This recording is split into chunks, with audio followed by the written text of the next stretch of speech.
Então, queridos, agora nós vamos dar continuidade desenvolvendo o tema que nos trouxe aqui hoje. Alguém lembra qual foi o tema sugerido na vez passada? Não, agora não. Vocês sugeriram, né? Os pais sugeriram que nós falássemos sobre organização semanal. Para hoje, né? É, para hoje. É, para hoje. Mas é bom que vocês não esqueceram do raro. Se ficar na mente, né, um pouquinho, né, de cada tema, vai ser importante para vocês terem subsídios para desenvolverem tudo quanto vocês precisam, né, nessa fase tão importante da vida de vocês e dos filhos de vocês. Então, nós vamos falar sobre organização semanal. Eu montei um quadro há algum tempo sobre organização semanal para que os pais pudessem acompanhar o dia a dia das crianças, desenvolver, né, as atividades e poder fazer algo assim de forma bem realista e organizado dentro das características de cada família. Então é um quadro geral com sugestões, tá? Um quadro sugestivo e vocês vão poder levar para casa as nossas sugestões, mas vocês também, ao final dessa conversinha aqui, vocês vão poder montar planejar um dia de acordo com as nossas sugestões aqui, tudo bem? Fazendo, surgem dúvidas, né? A gente tenta ajudar aí a gente vai estar ajudando. Então não é só entregar um papel com sugestão, não. Aquilo que vocês tiverem alguma dificuldade ou quiserem acrescentar alguma coisa, sugerir, a gente vai estar aqui para estar acompanhando vocês, tudo bem? Então, aqui eu estou com a fase formal. Faixa etária da fase formal é mais ou menos entre 7, 8, 9, 10 anos. Tá? Então, aí a Fabiana ela vai distribuir para vocês de acordo com a fase. Por que nós falamos de fase? Porque o ser humano ele é único. Cada um é um. Passar a régua é fácil. Tem 7 anos, todo mundo está na mesma fase intelectual, emocional, espiritual? Nem sempre. Então, cada pai tem a capacidade de despertar e perceber qual é a fase que o seu filho está vivenciando. Tá? Então, a fase informal geralmente são de 6 anos, 5, 6 anos para baixo.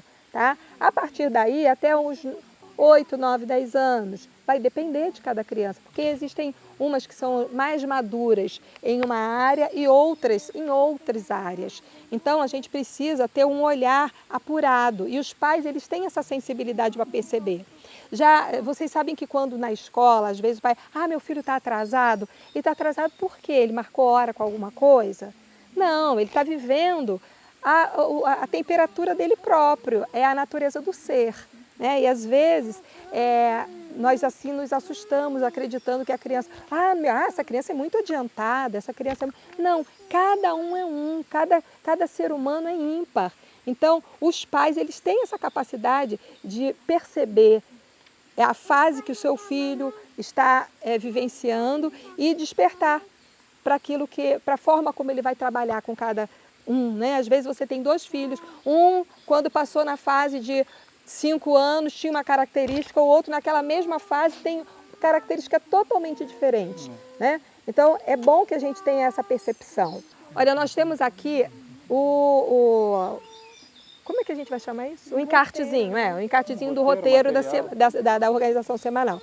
Então a Fabiana está com a fase informal. Então quem aqui deseja ter o material da fase informal, levanta a mão, a Fabiana vai entregar. Então vamos fazer o seguinte, a Fabiana vai fazer a leitura da fase informal, ele é alfabético e eu a formal.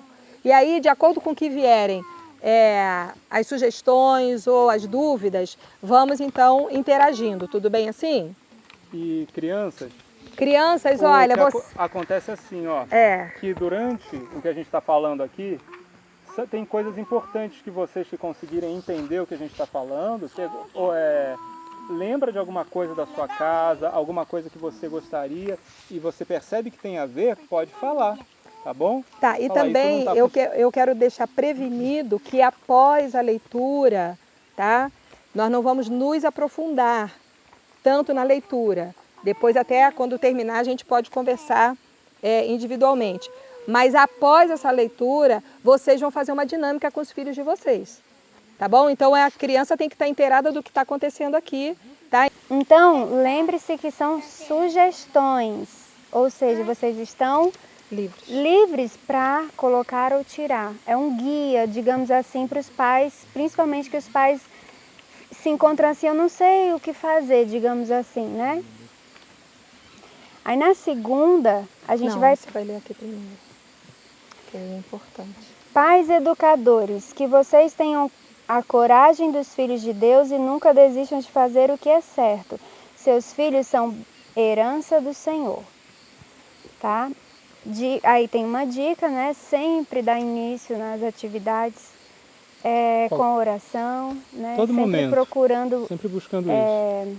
Aproximar as crianças de Deus, né? Conseguiu fazer alguma coisa junto, agradece também. Isso tem que fazer parte do dia a dia, do cotidiano, tem que ser vivo. Vale lembrar que principalmente essa parte de linguagem e lógico-matemático, eles são bem diferentes para as 3 fases, né? Sempre em grau de complexidade diferente. Vai avançando, digamos assim, vai ficando mais complexo conforme a criança vai crescendo. Então, na segunda-feira, vai estar trabalhando vocabulário, atenção, participação, prontidão, que é a correspondência à atividade proposta, a hipótese da escrita, familiaridade com a representação gráfica e visual do alfabeto. Familiaridade, gente, ela pode, se ela vê os pais lendo, a criança, ela vai acabar vendo as letras também, né? E isso vai tornar mais familiar para depois ela estar mais madura para entender, então, quando chegar a sua etapa, entender o que significa aquele código, porque as letras, né, a gente sabe que são códigos. Grafismos simbólicos, apropriação da leitura, memória, acuidade auditiva e visual, identidade e releitura espontânea. O que isso quer dizer? Com esses recursos, vocês vão estar podendo trabalhar todas essas áreas, tá? Com o desenho, visualização à distância, visualização dos nomes. Ela pode ver como que é o nome do papai, da mamãe, o seu. Visualizar. É como, por exemplo, ela vê isso aqui, ela sabe que é um celular, né? Ela entendeu que isso aqui é um celular. Vocês sabem, né? Que o nome disso aqui é celular. Então ela vê aquela imagem de um nome escrito, ela vai identificar, esse é o meu nome, ou esse é o nome do papai, ou esse é o nome. Mas ela ainda não sabe ler, ela não sabe interpretar os códigos, digamos assim, tá bom? E lembrando que isso não é para forçar a leitura precoce, mas para criar familiaridade com a importância da leitura. Sabe, eu acredito que todos já ouviram alguém dizer assim, eu não gosto de ler. Né? Provavelmente por experiências ruins, não foi estimulado, ou foi forçado demais. Ou foi forçado demais. Então isso aqui vocês vão estar se prevenindo disso não acontecer com as crianças de vocês. Para elas terem o amor por ler, porque elas vão precisar ler muito, né? A palavra de Deus. Tem que ser uma coisa necessária mesmo. Então você está com um saco de farinha e fala, olha só, Joãozinho, isso aqui está escrito farinha, viu só? Deixa. Entendeu? E aquilo já criou uma intimidade, já é algo que existe de verdade. Aí quando ele olhar de novo aquela marca, ele lê. Porque muitas vezes a criança lê até o nome do carro. Fiat, ele lê carro. Só de brincadeira, né? A criança não sabe ler, ela faz aquilo. Então quando você começa a indicar associações, você não está ensinando para ele regras gramaticais de leitura nessa etapa. Você está simplesmente falando, letras existem, fazem parte da nossa vida. Que legal. É porque era algo de destaque na família, algo importante na família, tem significado. Né? Então a criança ela vai fazer isso quase que espontaneamente. Oralidade e conversa. Isso aqui é muito, muito, muito importante para vocês todos, mas principalmente para os pequenininhos que a gente acaba negligenciando mais essa fase. Porque a criança, às vezes a gente julga que ela é incapaz de entender certas palavras, que ela é incapaz de falar certas palavras, de conversar. E trata a criança às vezes não como uma pessoa em si, né? E não estimula a criança na conversação. E aí acaba que a fala pode se tornar algo aleatório para a criança. E aí às vezes a criança fala coisas assim porque ela não tem com quem falar, ou não está sendo. Quando a conversa é algo responsivo, ela vai usar aquilo como uma ferramenta para conversar. Não vai fazer barulhos ou qualquer coisa, vai trabalhar junto, né? E por que é importante a criança conseguir se expressar, contextualizar, digamos assim, uma situação? Acredito que todos os pais já tiveram situações de perguntar assim, filho, o que aconteceu? E agora? Meu filho não sabe falar, não sabe expressar, ele não sabe explicar. Então, como é que eu vou saber o que aconteceu com ele? Então, quando uma criança está sendo estimulada, ela consegue conversar, ela consegue dizer o início, meio e fim da situação, ela vai estar, de qualquer forma, mais protegida também.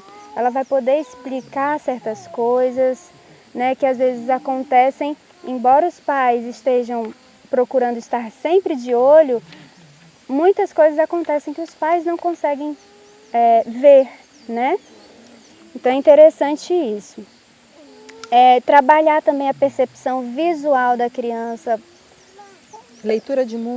Leitura de mundo, ela saber, né, identificar as coisas. A mesma coisa com a percepção auditiva, a identificação pelo toque. É uma fase que a criança, tudo ela quer tocar para saber o que é, né? Então, é importante, né, estar sob supervisão, mas é natural que a criança queira tocar, né, principalmente nessa fase, em praticamente tudo, né? Ou colocar na boca. Observar se houve compreensão. Então, observe se a criança ela está compreendendo aquilo que você fala, aquilo que você conversa com ela. As crianças pequenas necessitam que as histórias e conversas sejam repetidas várias vezes ao longo do processo, até fixarem o conceito, tá bom? Então, embora às vezes você pense assim, não, ela não lembrou, não aprendeu, vai ter um momento, repetição, feedback, que um momento aquilo ali vai fixar. Já no lógico-matemático, vai estar trabalhando a área de noção de espaço, tempo, distância, lateralidade, quantitativo, cores e formas. Tudo isso durante o dia pode ser trabalhado com a criança. Aqui está sugerindo nas terças-feiras, tá? Tem que ver como que é o cotidiano de vocês, né? Tentar encaixar isso num dia da semana. Fazendo como? Atividades ao ar livre, caminhada, olhar de perto, olhar de longe. Façam perguntas às crianças, olhar para o alto, para baixo, em volta, contagem oral de pequenas quantidades, contar as pedrinhas, conta quantas bênçãos são, classificação, né? Falar as formas, as cores, tudo isso de forma assim bem tranquila.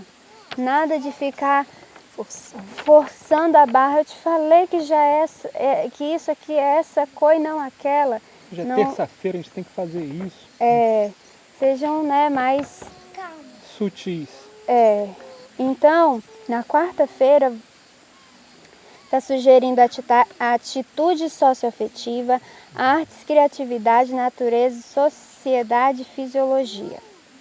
Como socialização, senso crítico, intrapessoal, que é da criança com ela mesma. Como que ela lida com ela mesma, com as suas emoções. E como que ela lida também a relação interpessoal com outras pessoas.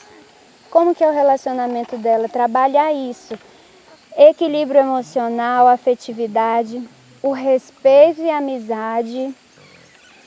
Lógico que isso tudo pode ser trabalhado todo dia, mas se concentrar nesse dia, nesses temas, né? A fisiologia, responsabilidade, de acordo com a faixa etária, cada uma delas já vão ter suas pequenas responsabilidades. né? E conforme a gente vai ficando maior, as responsabilidades também vão crescendo, até a gente ficar adulto e aí... Cuida de outra pessoinha. Responsabilidade autoral significa, né, falar sobre espontaneidade, a criatividade da criança. Fisiologia, como funciona o seu corpo. Desenho, pintura, escultura. Vai mudar aqui. Conhecimento da natureza, atividade ao ar livre. Aí como fazer isso? Quais os recursos? A gente pode fazer o quê? Contato social em relações familiares, com os vizinhos, novas pessoas de outras faixas etárias, sempre com o acompanhamento dos pais, né? Observação... Isso daí é muito importante. Os piores traumas infantis, eles ocorrem quando as crianças estão longe dos seus pais, na maioria das vezes. E estou falando principalmente para famílias cristãs, tá? As famílias que não são cristãs, aí tem outros episódios recorrentes que podem acontecer, mas famílias cristãs, na maioria das vezes, os piores traumas são quando as crianças estão afastadas dos pais. Então isso é muito importante, não só passar para as crianças de forma que elas se sintam sufocadas, mas que elas se sintam protegidas. Né? Que elas saibam que o papai e mamãe está de olho, está por perto, qualquer coisa, papai e mamãe estão aqui. É o relacionamento de Deus conosco. Então vamos avançar para quinta-feira, vai falar sobre comportamento, fala de higiene corporal, boas maneiras, vestuário modesto, alimentação, repouso, segurança, lazer individual e coletivo, identidade sexual, identidade espiritual. Tá? Nesse dia, a criança vai estar sendo trabalhada o quê? A segurança dela no espaço, no lar. E aí vocês precisam ter observação em que sentido? Se a criança já sabe que é menino ou menina de acordo com sua identidade biológica. Vocês também podem trabalhar a história da Bíblia com exemplos práticos, histórias biográficas, cristãs educativas, brincadeiras ao ar livre, sempre com os pais. E na sexta-feira, também vocês podem estar trabalhando organização motora, psicomotricidade, habilidades e criatividade. Que vai trabalhar o quê? O esquema corporal amplo, habilidades físicas, motricidade fina, atividade física, canto, instrumento, através de quê? Jogos e brincadeiras, direita e esquerda, em cima e baixo, massinha, recorte de papel, colagem, desenhos com ou sem significado, porque dependendo da faixa etária da criança, às vezes o desenho pode não ter o significado. Ou às vezes ela pode fazer rabiscação e dizer ali que é a mamãe. Ou uma bolinha que é o papai, né? E não desmotivem a criança por isso. Porque ela está representando de acordo com sua etapa, tá? Marca muito quando a gente realmente não dá importância, fala que é uma batata. Sim. Eles ficam marcados. É melhor perguntar primeiro para eles o que é aquilo. Aí você corre menos risco de você atribuir algo que não é o que ele quis dizer. Versículos bíblicos cantados, a gente tem aí, né, os versos para, como que é? Para cantar. Versos para cantar, música, Bíblia, e tinha outro também, né? Bíblia melódica. E no sábado vai estar sendo desenvolvido, vai estar trabalhando desenvolvimento espiritual, família e convívio junto aos domésticos da fé. Podendo trabalhar a identidade espiritual, santificação, atividades e temas de aproximação com Deus, reverência, adoração, salmos, cânticos, versos bíblicos, histórias bíblicas e lição da natureza no contato com a natureza, tá?